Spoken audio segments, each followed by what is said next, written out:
Dann gehen wir mal ins Apartment.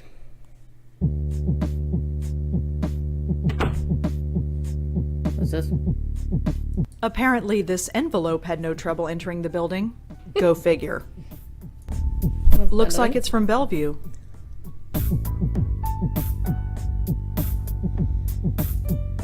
Ja. Ah. 25, was? Ach du lieber Gott. Okay. Dear Lauren, so you have been at NYU for 2 weeks now and have not called. I am sure things are busy. Wer hat denn das geschrieben? Okay, Entschuldigung. I'm sure things are busy in the Big Apple, but don't forget the family you left behind. Things back home are well. Jack starts high school on Monday, so he's a bit nervous. You know how he gets. Be sure to write him a letter. He misses his big sister. I admit I am still a bit nervous about you living in New York all by yourself. You are carrying ID with you when you go out like I asked? You know me. Just being a mom. Somebody has to. Keep your head on straight, kid, as your dad would say. And remember that you have a family back home that misses you. Love you, Mom and Dad and Jack. Also, die Tante Lauren, die ist alleine nach New York gegangen und hat ihre Familie zurückgelassen. Also das heißt zurückgelassen. Sie ist halt erwachsen geworden und ist halt nach New York gezogen. Hello, Sis. Ah, das ist jetzt der kleine Bruder. Hello, Sis. I'm writing this on my new St. Clair Model XV. Mom says that improving my handwriting is a lost cause. So she got me this. Keen, huh? I've already typed up a few stories on it. And this letter. Can't type for long because Dad says the noise drives him up the frigging wall. What does he know? So, how's life in the big bad city? Troy is that boring. Troy ist eine Stadt? Okay, Troy is that boring as usual.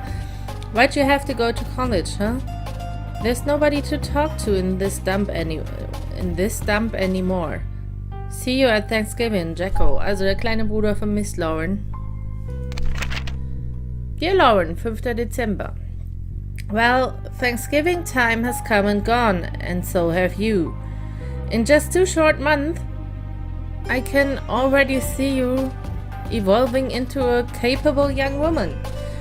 You have outgrown this small town, Lauren.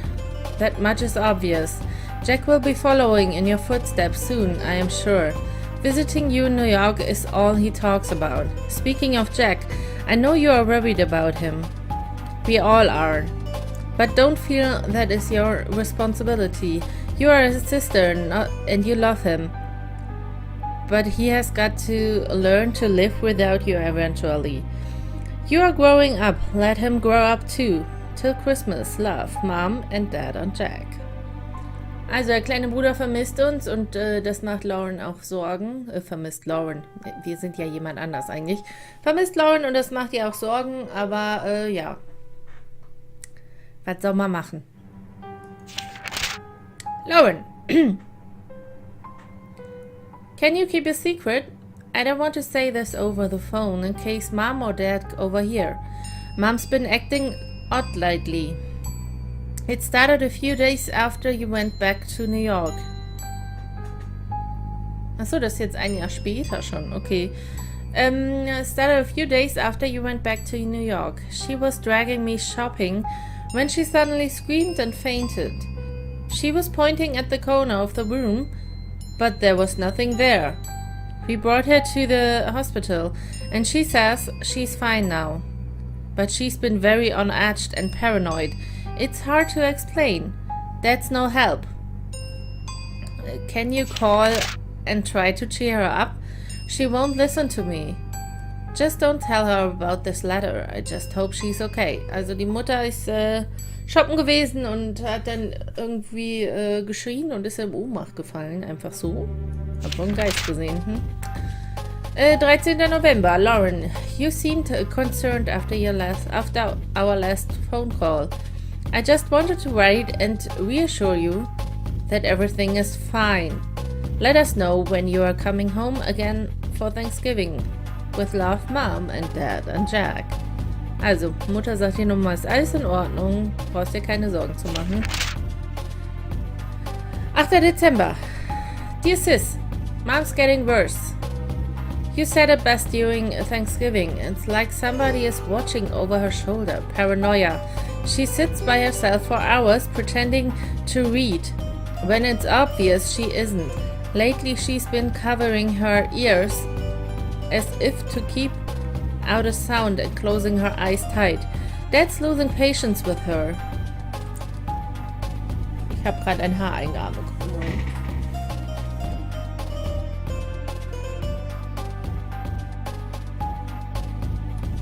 Entschuldigung. Dad's losing patience with her. He's convinced she's lost her mind and I'm starting to agree.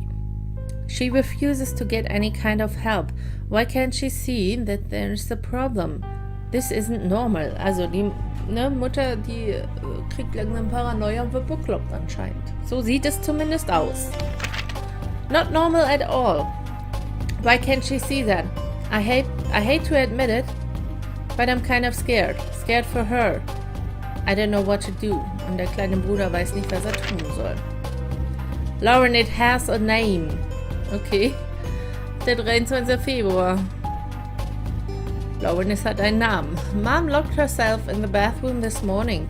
She sounded like she was talking to herself in there. Well, not to herself. It was like there was somebody else there. But there wasn't.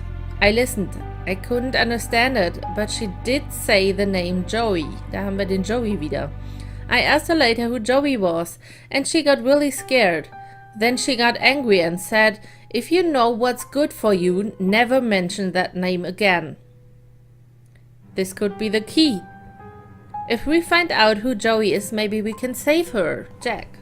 Also, sie hat gesagt, wenn du weißt, was gut für dich ist, dann fragst du nie wieder nach diesem Namen. Das ist, ja, es ist schon ganz schön, hui, für eine Mama.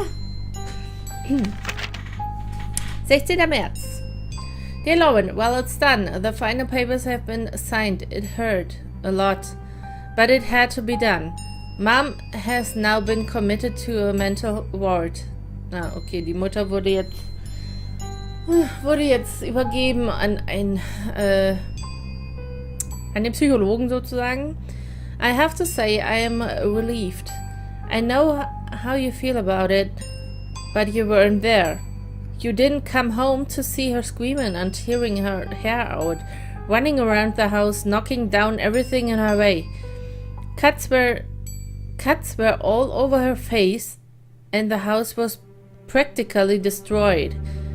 I was so shocked, I just closed the door and waited outside for Dad to come home.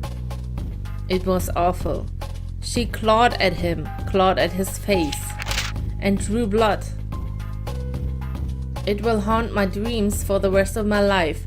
Thanks for coming out, Lauren.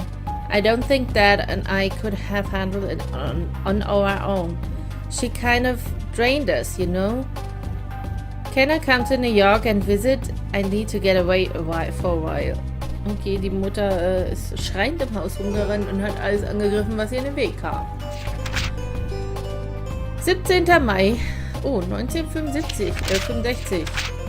3 Jahre später. Congratulations, Sumner cum laude. I always knew you were a smarty pants. You were smarty pantses. Now you've got the documentation to prove it. Thanks again for letting me stay at your place for the weekend. It was just like old times, except you weren't smoking then. New York is an amazing city, and Columbia has a great campus. I can't wait to move down there in September, but until then, I've got to deal with our grumpy old man. He's insufferable as always. Ever since Mom, he's been hard to talk to and very hard on me. I should tell him you're smoking now. Maybe then he'll concentrate on you for once. See you again soon. Okay. Also der Jack freut sich schon, auch nach New York zu ziehen und weg vom Papa zu sein, der nicht mehr ganz so nett ist, wie er früher war.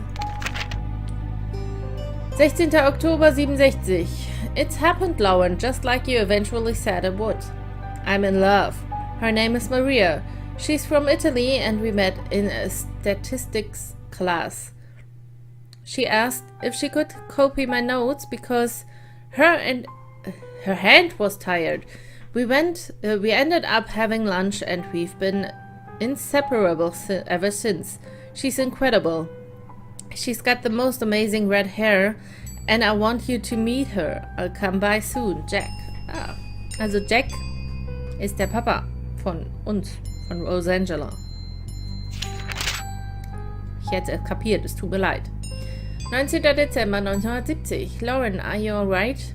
Ever since Mom's funeral, also die Mutter ist jetzt gestorben, you've been hard to reach. I know it's been hard on us, but it's been 6 months. I tried calling, but you never answer. I came by the other day, but you didn't open the door. I knew you were there, Lauren. I could hear you. I risked using the spare key you gave me, but you changed the lock. Come for dinner on Christmas Eve. Maria is a great cook. We won't ask any questions. Just come. Mom might be gone, but we're still here.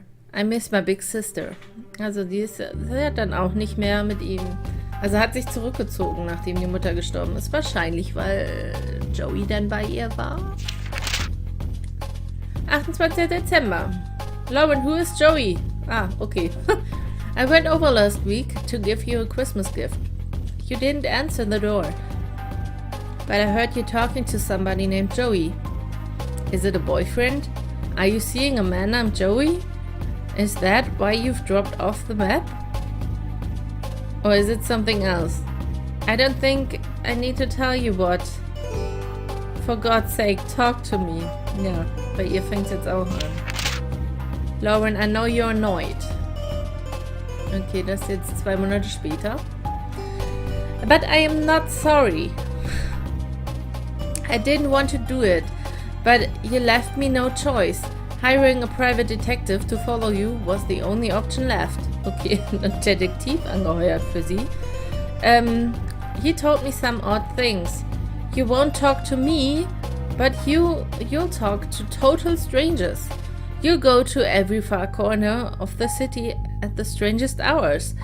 And you talk to yourself when you think you're alone. Don't deny it. You heard it. He heard it. And so did I.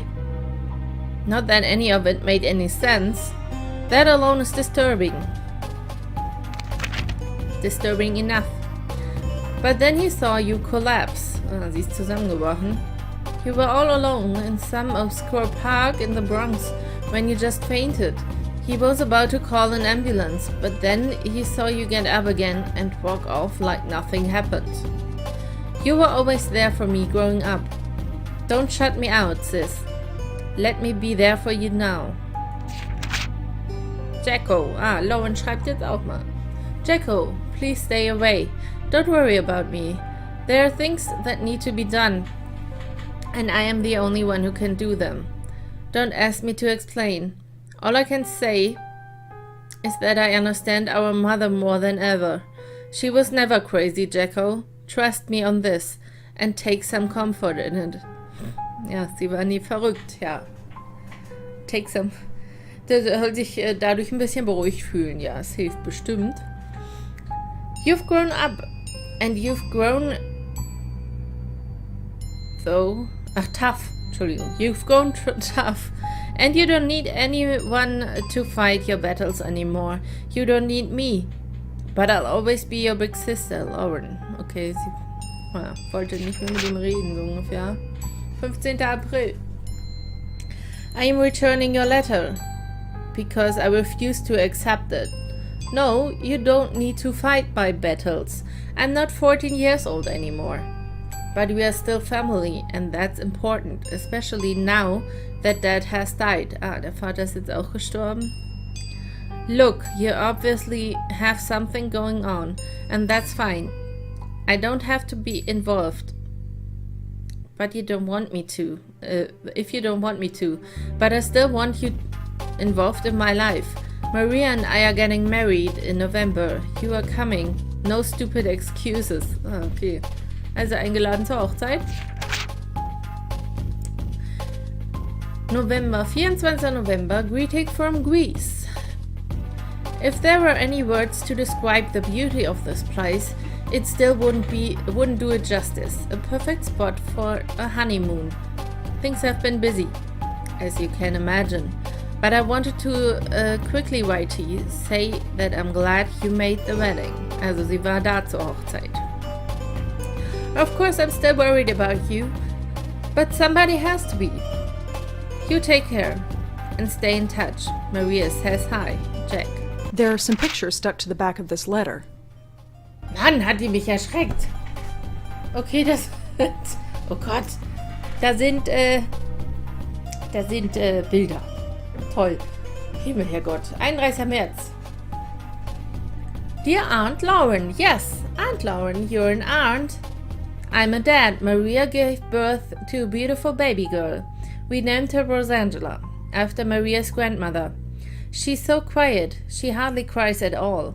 I'm all set to spoil her rotten, but Maria says to take it easy. Also will sie total verwöhnen. She looks just like her mother. And there's a bit of you in her eyes too. And Mom and Dad. Everything. Our family was or will be. This child is it. Life is changing so fast. I just want to hold on to this tiny creature and never let her go. The future is an exciting place, and I have everything I could ever want.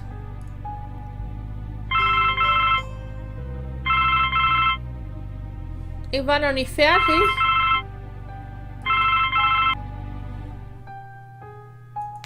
So. I don't want anything to change, ever. Okay. Jack war sehr glücklich mit seiner kleinen Rosa. Und dann 21. April 1981. Warte. 81? 76?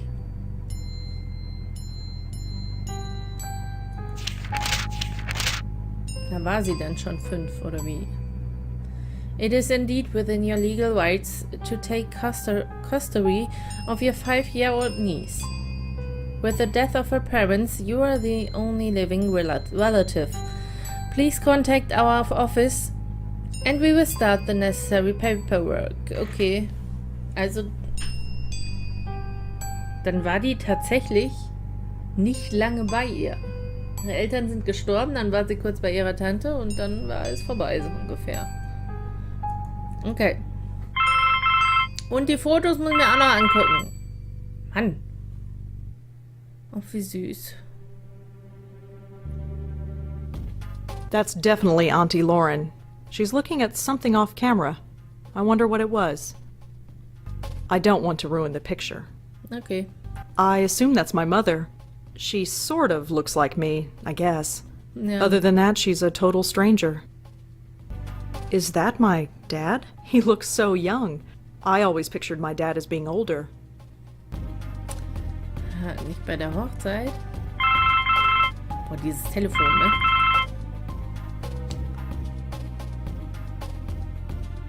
Wen haben wir denn da? Hallo? Da sagst du gar nichts zu? Okay. Das ist dann wohl Jack und Lauren und die Mami, hä? Vermute ich mal. Ist ja gut. It's just a telephone. Ja, geh ran. Oh. Hello? Rosangelina, hi. Hi, Bob. Thanks so much for submitting your last review on time. For once. Yeah. I've got a little assignment for you today. Assignment? Human interest, Blackwell. Suicide. College girl named Joanne Sherman. That's awful, but You know the Brittany house, the NYU dorm? Yes, but Speak to some people on her floor. Get a word in with the roommate. listen. Speak to the RA too, and hey, see if you can score a picture of the girl. But I don't do that stuff. I write book reviews. Versatility. Time to get out of your comfort zone. Jeremy's over at City Hall covering that strike, so you are it. Get cracking. I Yay. hate him so much. Is freelancing for that stupid paper even worth it? I guess it keeps me writing, but oh, whatever. I'll just go over there and get it done. It's not like I don't have enough death in my life right now. Maybe this isn't a bad thing. It's like being a real reporter, sort of. My old notepad should come in handy for this. Okay. Wir haben jetzt Notes. Joanne's suicide photograph. Huh? My boss. Oh, ach so, warte. I don't see what one has to do with the other. Joanne und Joanne's suicide hat bestimmt was miteinander zu tun. All I know about Joanne is that she was an NYU student who killed herself. Okay. Alles klar, also da können wir Sachen kombinieren. Kommen wir jetzt ins I'm Bett? not ready for bed. Ach Mann. Na gut, dann gehen wir halt nicht ins Bett. Dann gehen wir wohl jetzt nach New York. Wir sind in New York. Du weißt schon, ne? Also hier zum College gehen wir jetzt.